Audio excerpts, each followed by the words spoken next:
Bismillahirrahmanirrahim. Assalamualaikum warahmatullahi wabarakatuh.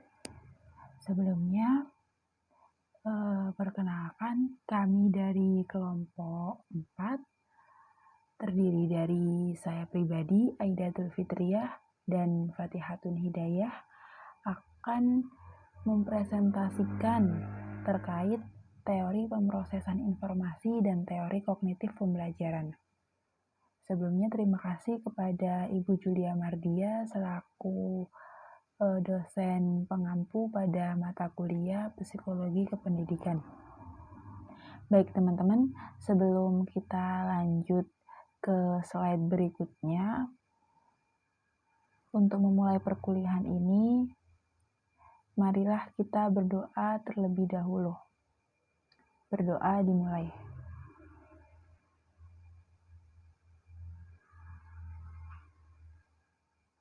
Baik, berdoa selesai. Untuk selanjutnya, sebagai prolog, akan disampaikan oleh teman saya, Fatihatun Hidayah, terkait beberapa fungsi tentang psikologi pendidikan.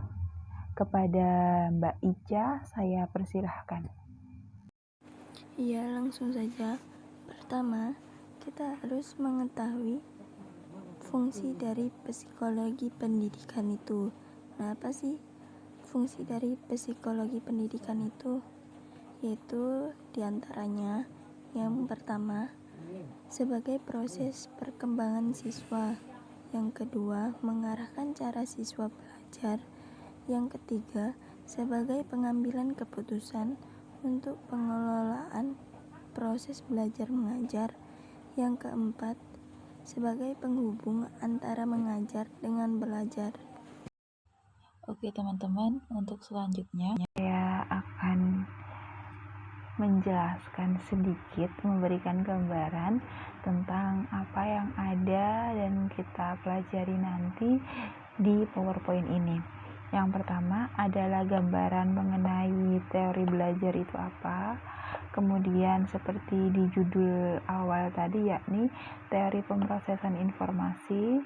Kemudian ada teori kognitif dalam pembelajaran dan juga daya ingat serta faktor-faktor apa saja yang kira-kira mempengaruhi daya ingat seseorang. Baik, untuk yang pertama, teori belajar. Teori belajar itu apa sih? Nah, dalam mempelajari psikologi pendidikan, kita akan berkenalan dengan teori belajar, di mana teori belajar ini akan selalu menjadi topik yang menarik untuk diperbincangkan.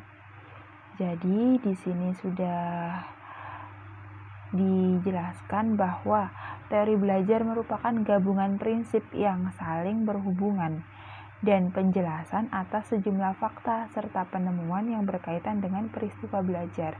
Jadi, apapun yang berkaitan dengan belajar dan peristiwa yang ada di dalamnya, yang berkaitan dengan siswa, kemudian bagaimana siswa itu belajar, tentang kesusahan, kesulitan, maupun kemudahan siswa itu memperoleh pelajaran, semuanya itu dibahas di teori belajar.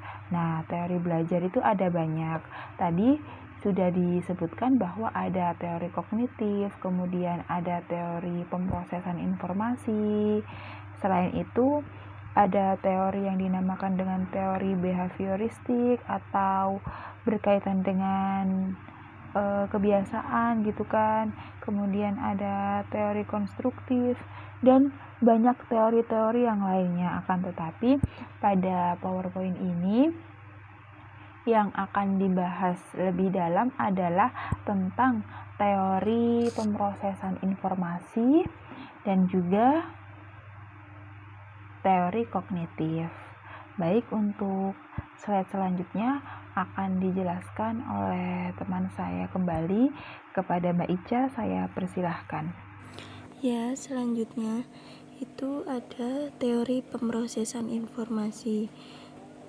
teori pemrosesan informasi ini itu adalah salah satu teori yang mengkaji tentang proses berpikirnya siswa.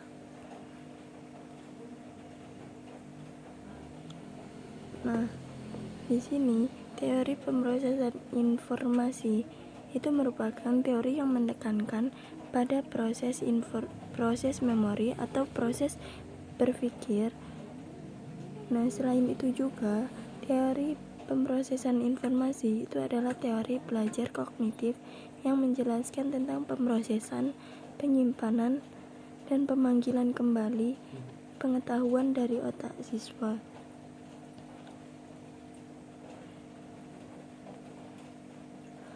Untuk berkaitan dengan memori dan pemrosesan yang terjadi dalam otak siswa, itu Gurbin pernah mengemukakan bahwa teori pemrosesan informasi itu merupakan cara yang relatif mudah untuk memahami fungsi kompleks pada otak manusia yang diperlukan untuk berpikir dan bertindak. Jadi, dalam model pemrosesan informasi ini itu didasari oleh teori belajar kognitif dan berorientasi pada kemampuan peserta didik untuk memproses informasi yang dapat memperbaiki kemampuannya.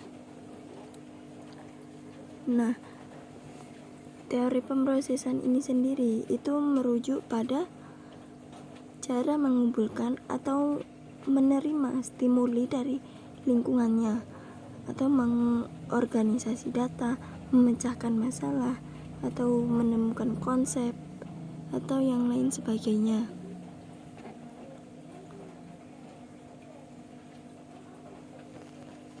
Selanjutnya ada teori pemrosesan informasi, itu terdiri dari beberapa komponen, yaitu untuk komponen penyimpanan informasi itu ada sensory register atau register penginderaan. Yang kedua ada short term memory atau yang disebut juga memori jangka pendek. Yang ketiga ada long term memory atau disebut juga memori dalam jangka panjang. Selanjutnya ada komponen proses kognitif, yaitu ada 5. Yang pertama ada attention, yaitu perhatian. Yang kedua perception atau persepsi. Yang ketiga ada retrieval atau memanggil kembali. Yang keempat ada rehearsal atau pengulangan, dan yang terakhir ada encoding atau yang disebut juga penguatan. Oke teman-teman, selanjutnya kita akan membahas tentang daya ingat dan faktor apa saja yang kira-kira mempengaruhi daya ingat sendiri. Jadi di sini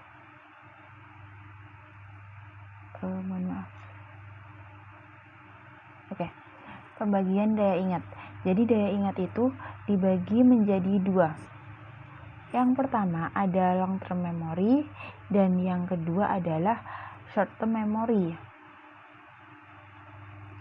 Long term memory sendiri adalah daya ingat yang menjadi tempat menyimpan informasi dalam waktu yang lama. Nah, berasal dari kata long, itu panjang gitu kan. Jadi ini long term memory itu memori jangka panjang. Para ahli membagi daya ingat jangka panjang itu menjadi 3 bagian, yaitu daya ingat episodik, daya ingat semantik, dan juga daya ingat prosedural. Sedangkan pembagian daya ingat yang kedua adalah short term memory atau memori jangka pendek. Bagian sistem daya ingat yang dapat menahan informasi dalam jumlah terbatas selama beberapa detik. Itu yang dikatakan oleh Slavin pada bukunya. Ini adalah bagian daya ingat yang menjadi tempat informasi yang saat itu dipikirkan. Jadi terbatas hanya apa yang dipikirkan pada saat itu saja. saat seseorang berhenti memikirkan hal tersebut, maka hal itu akan hilang dari memori jangka pendeknya. Jadi ini tuh hanya berlangsung pada saat seseorang memikirkan tentang sesuatu hal. Kalau misalkan orang tersebut sudah tidak memikirkan hal tersebut lagi, maka informasi itu sudah hilang, sudah lenyap dari short term memorinya, sudah hilang dari memori jangka pendeknya. Seperti itu ya teman-teman. Nah, ini pembagiannya. Kalau misalkan dibuat bagan itu kayak gini. Yang pertama, memori dibagi menjadi 2, short term memory dan juga long term memory. Nah, untuk long term memory tadi pembagiannya kan ada 3 gitu ya, prosedural, episodik, dan juga semantik. Oke, daya ingat, ini episodik dulu. Daya ingat episodik atau episodik memori adalah daya ingat pengalaman pribadi tentang hal-hal yang dilihat dan didengar. Jadi ini kan masuk ke dalam long term memory ya, memori jangka panjang terkait pengalaman pribadi. Jadi kalau misalkan teman-teman sekalian di sini punya pengalaman pribadi gitu ya yang tidak dilupakan, nah itu masuk ke episodik memori atau daya ingat episodik terkait pengalaman yang baik itu dilihat maupun didengar. Selanjutnya, daya ingat semantik atau semantik memory adalah daya ingat jangka panjang yang berisi fakta dan informasi yang digeneralisasi yang diketahui. Jadi untuk daya ingat semantik atau semantik memory itu isinya itu terkait fakta-fakta. Jadi ini tuh sifatnya faktual kayak gitu ya teman-teman. Oke, semantik itu berarti fakta. Selanjutnya yang terakhir adalah memori prosedural atau procedural memory. Adalah memori mengenai cara melakukan sesuatu. Kalau misalkan ya teman-teman dulunya itu belum tahu cara menggunakan laptop itu bagaimana gitu kan, cara ngetik di laptop bagaimana, cara browsing di laptop bagaimana, dan banyak lagi cara buat PowerPoint bagaimana, itu belum tahu. Kemudian teman-teman belajar gitu kan, entah yang dulu di SMP-nya dapat pelajaran TIK atau belajar dari saudara atau bagaimana caranya. Kemudian teman-teman itu sampai sekarang masih tidak bisa melupakan gitu kan. Kenapa? Karena ini masuknya memang di long term memory atau memori jangka panjang gitu kan.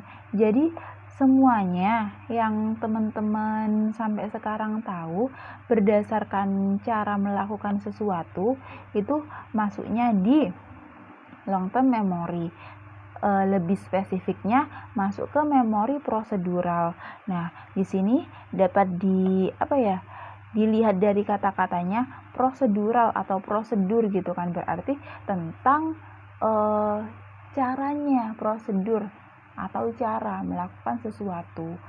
Kalau misalkan dari dulu sudah tahu gimana caranya gini, gimana caranya gitu, dan sampai sekarang masih tahu gitu kan, ya emang karena itu masuk ke long term memory, jadi sampai sekarang itu masih ingat. Oleh karena itu disebut dengan long term memory. Terkait hal itu masuknya ke procedural memory kayak gitu ya teman-teman. Untuk selanjutnya, faktor-faktor yang mempengaruhi daya ingat. Nah, kalau misalkan kita berbicara tentang faktor yang mempengaruhi daya ingat, ada 2 macam faktor, yaitu faktor internal dan faktor eksternal. Jadi daya ingat yang baik itu kan pasti menjadi kebutuhan setiap peserta didik gitu ya teman-teman. Pasti teman-teman di sini juga ngerasa gitu kalau misalkan lagi cepet-cepetnya pelajaran itu nangkep ke otak dan pelajaran itu nggak mau move on dari otak gitu kan, istilahnya itu dia tetap mau singgah di dalam otak gitu. Itu pasti wah sesuatu yang Masya Allah banget gitu kan. Nah, sama halnya dengan setiap peserta didik, daya ingat yang baik itu membantu pembelajarannya itu lebih optimal gitu kan. Kemudian peserta didik ini juga bisa lebih mengoptimalkan dirinya, baik itu saat nanti mengulang pelajarannya di rumah atau pada saat beliaunya itu mengerjakan tugas-tugas atau saat ujian-ujian kayak gitu. Nah, akan tetapi tidak setiap peserta didik itu memiliki daya ingat yang baik. Terkadang peserta didik itu sangat mudah melupakan materi pelajaran yang telah diajarkan. Tapi sebenarnya berbicara tentang lupa nih, lupa LUPA gitu kan. Nah, berbicara tentang lupa itu sebenarnya sesuatu hal yang manusiawi. Itu sangat wajar sekali. Lupa itu istilah yang sangat populer di masyarakat. Lupa tentang ini, lupa tentang itu. Dari hari ke hari, bahkan setiap waktu itu pasti orang itu ada apa ya? Ada satu hal di mana dia melupakan sesuatu kayak gitu. Nah, ingatan yang memberikan kemampuan kepada manusia untuk mengingat sesuatu itu tidak selalu ada. Maksudnya itu ya itu tadi berkaitan dengan lupa. Pasti setiap orang itu ada lupanya gitu kan. Dalam buku psikologi yang dikarang oleh Muhyiddin Syah, beliau mengartikan bahwa lupa itu sebagai hilangnya kemampuan untuk menyebut kembali atau memproduksi apa yang telah dipelajari sebelumnya. Jadi dapat dikatakan penjabarannya itu dia sudah nggak mampu lagi untuk menyebutkan apa yang ada di dalam pikirannya, kayak seolah-olah misalkan lagi ujian, apa ya jawabannya, aku sebelumnya udah tahu nih, udah belajar tentang hal ini, udah dapat pelajaran hal ini, tapi aku nggak tahu, nggak bisa memunculkan kata-kata itu, nggak bisa memunculkan apa yang udah aku pelajari dulu. Nah, itu merupakan definisi dari lupa kayak gitu. Oke, balik lagi ke faktor yang mempengaruhi daya ingat. Jadi yang pertama ada faktor internal meliputi inteligensi, motivasi, kondisi fisik, modalitas belajar individu, dan juga emosi. Nah, faktor eksternalnya ada kondisi lingkungan fisik dan juga kondisi lingkungan sosial. Baik, mari kita kupas satu persatu ya teman-teman. Yang pertama adalah inteligensi. Inteligensi itu apa sih? Nah, inteligensi yang dimiliki peserta didik dalam belajar itu pastinya tidak sama. Inteligensi itu berkaitan tentang, tentang apa ya? Kita itu berkaitan tentang apa yang ada di dalam otak kita, bagaimana kita memproses sesuatu seperti itu. Peserta didik yang memiliki inteligensi tinggi tidak terlalu mengalami kesulitan dalam memanggil lagi informasi yang telah disimpan dalam pikiran atau jiwanya saat informasi tersebut dibutuhkan. Jadi ini berkaitan dengan IQ gitu kan. Siswa yang memiliki IQ tinggi, IQ-nya tinggi banget gitu kan, pasti siswa tersebut tidak akan kesulitan untuk memperoleh lagi apa yang udah dia pelajari. Jadi inteligensi masuk ke dalam faktor yang ada di dalam diri siswa terkait dengan faktor-faktor yang mempengaruhi dari daya ingat itu sendiri. Kalau misalkan siswa ini ber-IQ rendah, pasti akan sangat susah. Yang pertama, susahnya dia itu untuk menerima pelajaran. Yang kedua, dia bakalan susah untuk memanggil lagi apa yang udah dia pelajari. Oke, lanjut. Faktor yang kedua adalah motivasi. Seorang peserta didik yang tidak termotivasi akan merasa kesulitan dalam menerima materi yang disampaikan, sehingga daya ingat terhadap materi yang diberikan itu sangat rendah. motivasi itu sangat berpengaruh ya teman-teman dalam proses belajar dan mengajar pada tahapan apapun. Jadi baik itu saat pertama penyampaian materi, kemudian saat pengayaan atau saat ujian, kalau misalkan motivasinya itu sangat rendah, jadi ada siswa yang dia punya motivasi tinggi. Jadi motivasinya itu sangat tinggi, ini tinggi ya. Kemudian ada juga siswa yang dia itu motivasinya sangat rendah sekali. Pasti di antara ini siswa yang satu, ini siswa yang kedua. Siswa satu dia memiliki motivasi rendah, di mana dia tidak ada motivasi sama sekali untuk belajar. Dan yang kedua, siswanya ini punya motivasi yang tinggi. Sebagai contoh, ada siswa kelas 12.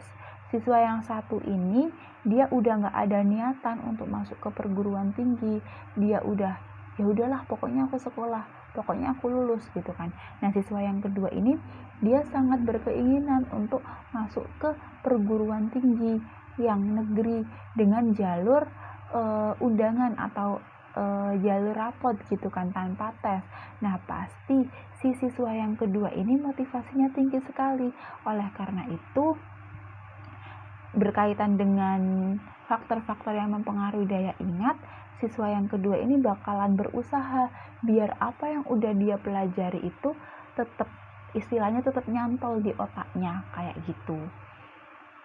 Jadi sebelum belajar mengajar itu ya, tekankan pada diri kita masing-masing, motivasi apa sih yang harus kita tumbuhkan dalam diri kita biar apa yang udah kita pelajari itu bakalan lama gitu keluarnya dari otak kita. Seperti itu teman-teman. Selanjutnya adalah kondisi fisik. Jadi selain yang sudah saya sebutkan tadi, faktor selanjutnya adalah kondisi fisik. Kesehatan jasmani memberi pengaruh pada peserta didik dalam mengingat suatu pelajaran. Nah, kondisi seperti sakit, kurang tidur, atau kelelahan itu sangat berdampak pada si daya ingat. Jadi, daya ingat itu, faktor yang mempengaruhi daya ingat itu salah satunya adalah kondisi fisik. Kalau misalkan lagi sakit atau kurang tidur atau misalkan kelelahan, itu berdampak pada turunnya prestasi ingatan. Contoh realnya saja, kalau misalkan kurang tidur, pasti di sekolah itu ngantuk gitu kan. Apalagi kalau misalkan saat pelajaran yang susah, misal pelajaran fisika, kimia gitu, atau matematika. Nah kemudian malamnya itu kita begadang ngerjakan tugas, pasti saat diterangkan itu seolah-olah itu pikiran kita itu kosong, ngeblank gitu. Gurunya ngasih penjelasan nggak masuk, tapi mental kayak gitu. Kalau misalkan dikasih penjelasan dari sini juga kita bawaannya tuh nggak masuk gitu teman-teman, tapi mental kemana-mana, pikiran itu gimana sih ya, pokoknya saya tidur kayak gitu. Nah kondisi fisik itu perlu dijaga biar saat menerima pelajaran itu tidak mikir kemana-mana gitu, fokusnya itu hanya fokus di pelajarannya. Oke, untuk selanjutnya akan disampaikan kembali oleh teman saya.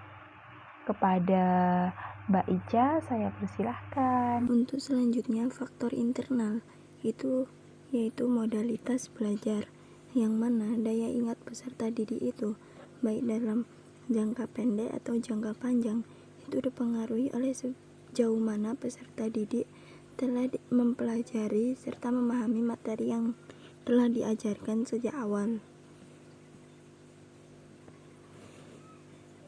yaitu dengan cara visual atau belajar dengan cara melihat, atau dengan auditorial, belajar dengan cara mendengar, atau dengan kinestik, yaitu dengan belajar dengan cara bergerak, bekerja, dan menyentuh.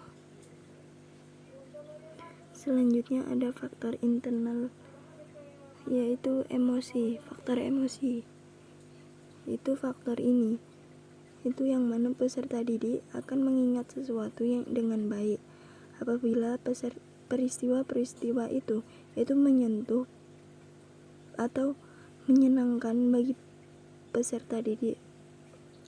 Masalah-masalah yang sudah dipahami benar itu akan dipertimbangkan baik-baik, akan lebih melekat dalam ingatan peserta didik tersebut.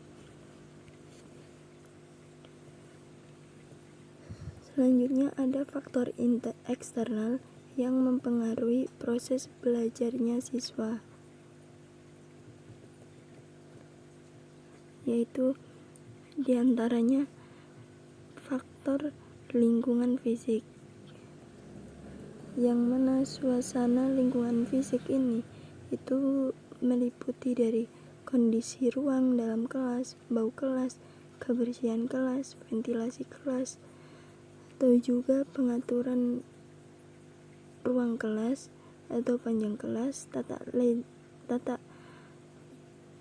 letak meja di dalam kelas, dan lain sebagainya.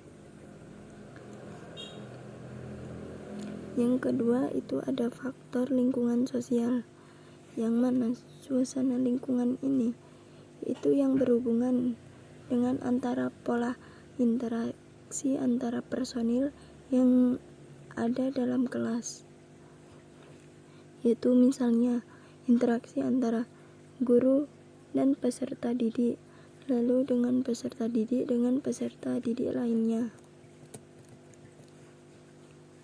Selanjutnya Mbak Aidatul Fitriah. Oke, yang keempat atau yang terakhir dari topik pembahasan pada pertemuan ini adalah teori kognitif. Jadi, teori kognitif itu apa? Berdasarkan pengertiannya, secara bahasa, kognitif berasal dari bahasa Latin cogiter, artinya berpikir. Kemudian, teori belajar kognitif itu merupakan suatu teori belajar yang lebih mementingkan prosesnya. Jadi, perlu ditekankan di sini adalah proses. Teori kognitif itu lebih menekankan proses daripada hasilnya, kayak gitu. Ada kata-kata proses itu lebih penting daripada hasilnya. Jika kamu itu melakukan step-step prosesnya dengan benar, maka hasil yang akan kamu dapatkan itu tidak akan mengkhianati dari proses tersebut. Pasti teman-teman juga sudah tidak asing dengan kata-kata yang sudah saya ucapkan barusan, meskipun redaksinya mungkin kadang berbeda, seperti itu ya. Nah, dalam dunia psikologi itu, kognitif ini mencakup semua bentuk pengenalan yang meliputi setiap perilaku mental manusia yang berhubungan dengan masalah, pemahaman, dan juga terkait berpikir, keyakinan, kayak gitu-gitu. Tadi sudah disebutkan bahwa teori ini menekankan prosesnya daripada hasilnya. Nah, teori ini juga dikemukakan oleh beberapa ahli kayak gitu. Dilanjutkan oleh Piaget, ada Jerome Burner, ada David Ausubel, dan ilmuwan-ilmuwan psikologi yang lainnya. Nah, menurut teori kognitif itu, ilmu ini dibangun berdasarkan interaksi-interaksi yang berkesinambungan kayak gitu. Jadi, misalkan di sini, ini yang pertama, kemudian ini yang kedua, ini yang ketiga. Ibarat kata ini adalah kayu-kayu dari jembatan gitu. Nah, untuk sampai dari seberang jembatan yang satu ini, misalkan di sini di bawahnya itu sungai gitu. Untuk sampai dari sini ke sini pastilah kita harus melalui jembatan-jembatan ini. Ibarat kata ini prosesnya. Jembatan 1, jembatan 2, jembatan 3, jembatan 4, jembatan 5. Nah, kita harus melalui proses-proses tersebut. Kita harus tahu prosesnya terlebih dahulu. Kita tidak boleh ujuk-ujuk sampai sini, ujuk-ujuk bisa gini. Tapi perlu ditekankan di sini adalah proses kita memperoleh ilmu tersebut, proses kita memperoleh informasi tersebut itu seperti apa. Harus secara berkesinambungan gitu ya teman-teman.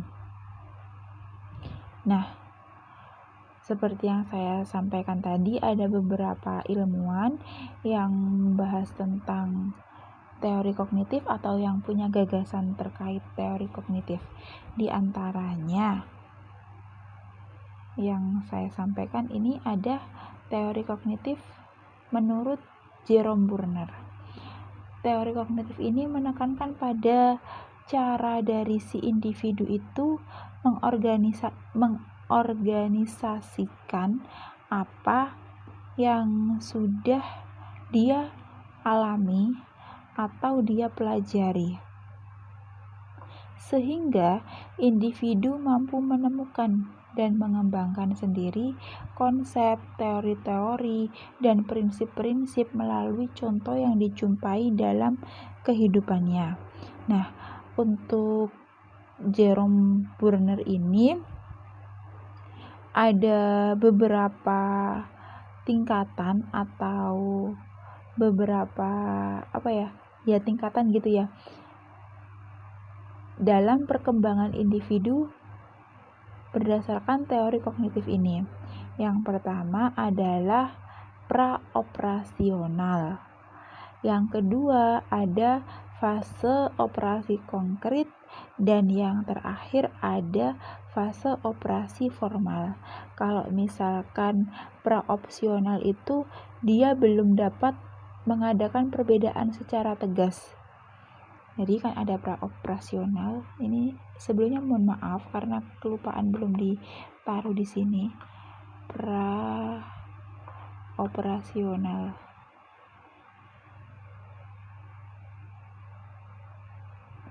Sional gitu ya.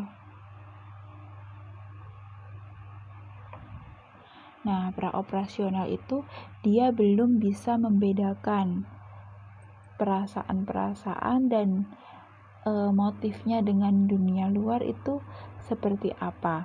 Misalkan di pengetahuan motorik gitu, antara gigitan dengan sentuhan itu belum dapat membedakan. Nah, ini terjadi pada anak-anak usia bayi, balita gitu ya. Nah, yang kedua adalah fase operasi konkret. Fase operasi konkret.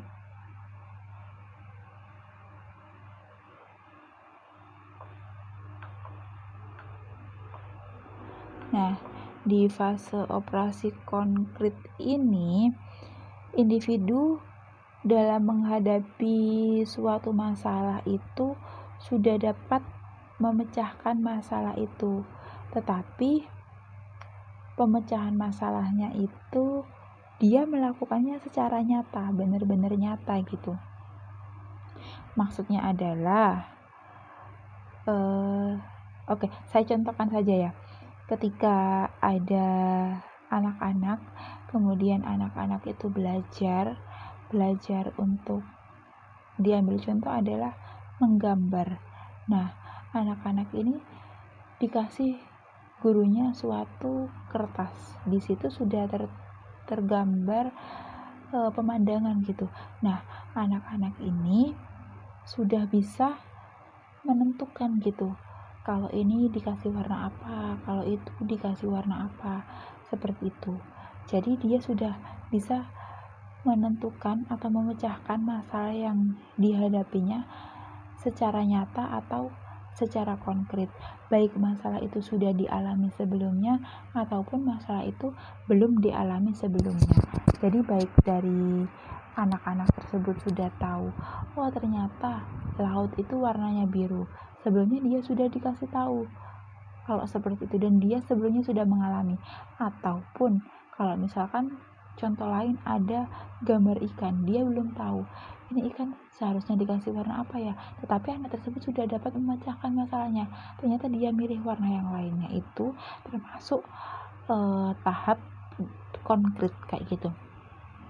Dan selanjutnya adalah fase operasi formal.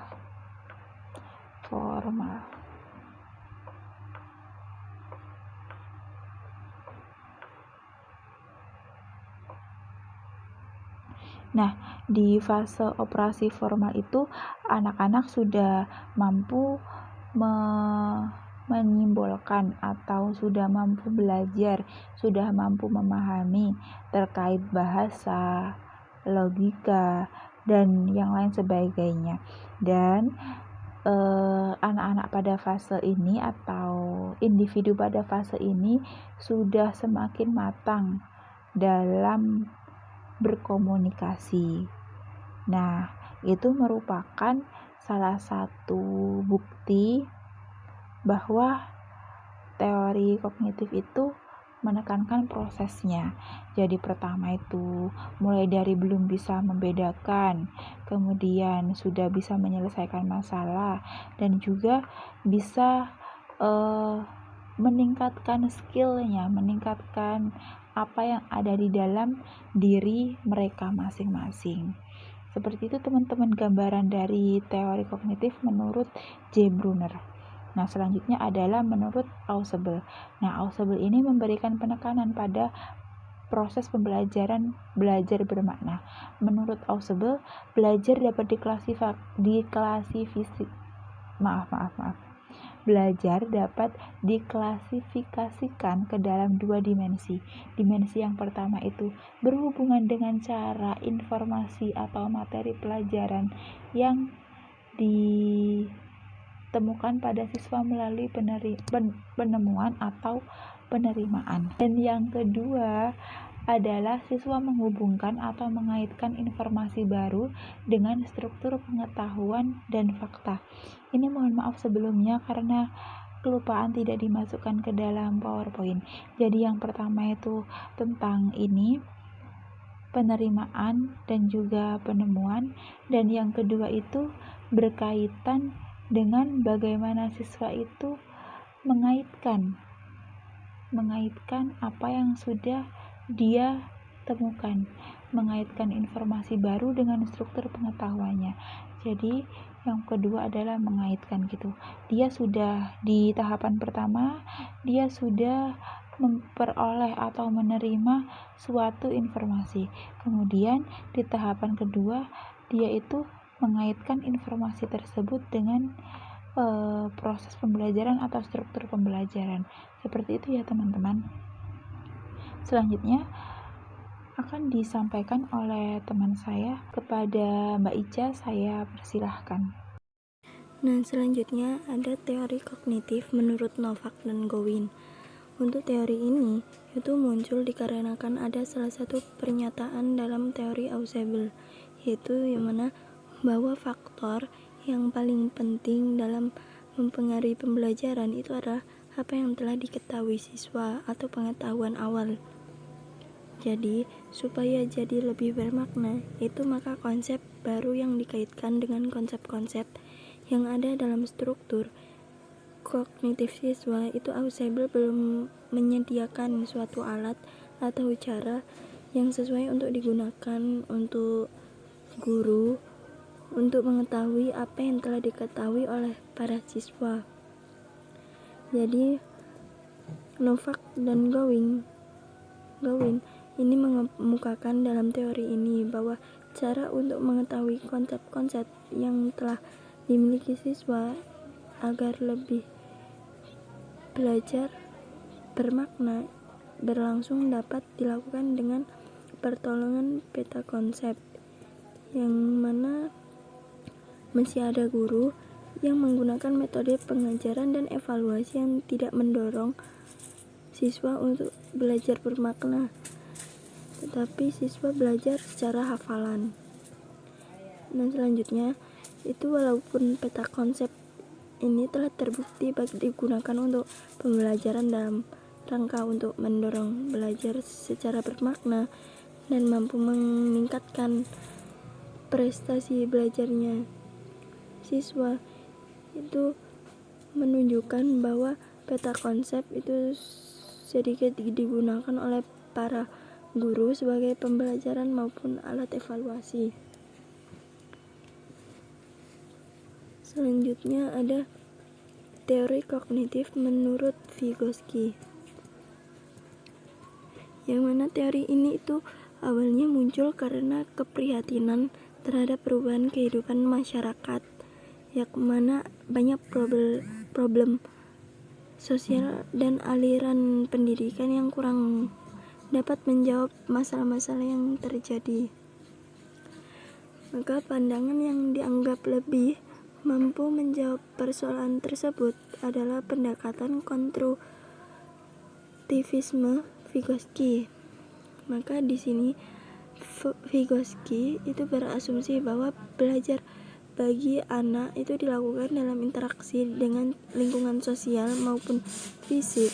Itu beliau mengatakan bahwa jalan pikiran seseorang itu harus dimengerti dari latar belakang sosial, budaya, dan sejarahnya, yang artinya untuk memahami pikiran seseorang itu bukan dengan cara menelusuri apa yang ada di balik otaknya dan pada kedalaman jiwanya, yakni melainkan dan asal-usul tindakan sadarnya dari interaksi sosial yang dilatari oleh sejarah hidupnya.